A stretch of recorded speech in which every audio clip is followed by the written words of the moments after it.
Nara. Even the name sounds like something whispered from the past.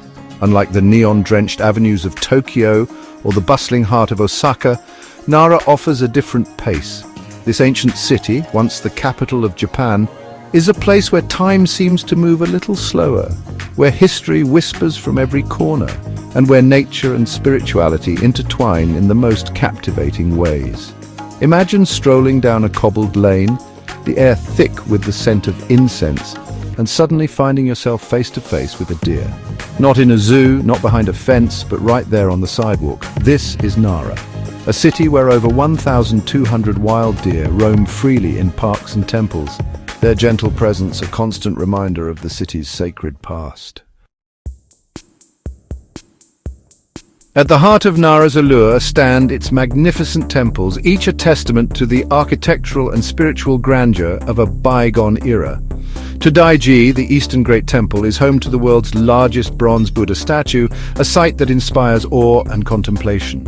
Within the temple's cavernous halls, sunlight filters through lattice windows, casting an ethereal glow on the ancient timbers. The air hums with the murmur of prayers and the scent of sandalwood, creating an atmosphere both serene and profound.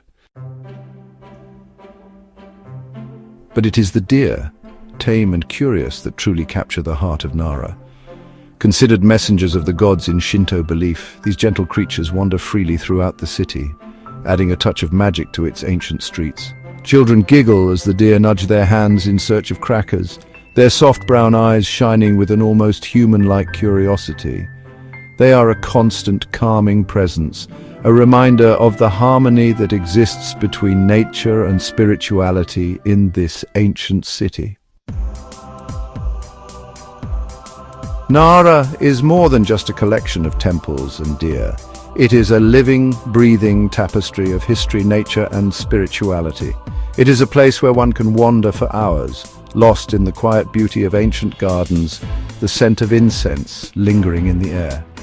It is a city that stays with you long after you leave, a whisper of ancient wisdom in a world that often seems to have forgotten how to listen. It is a reminder that even in the midst of modernity, there are still places where time moves a little slower, where history whispers in the wind, and where the sacred and the natural dance together in perfect harmony.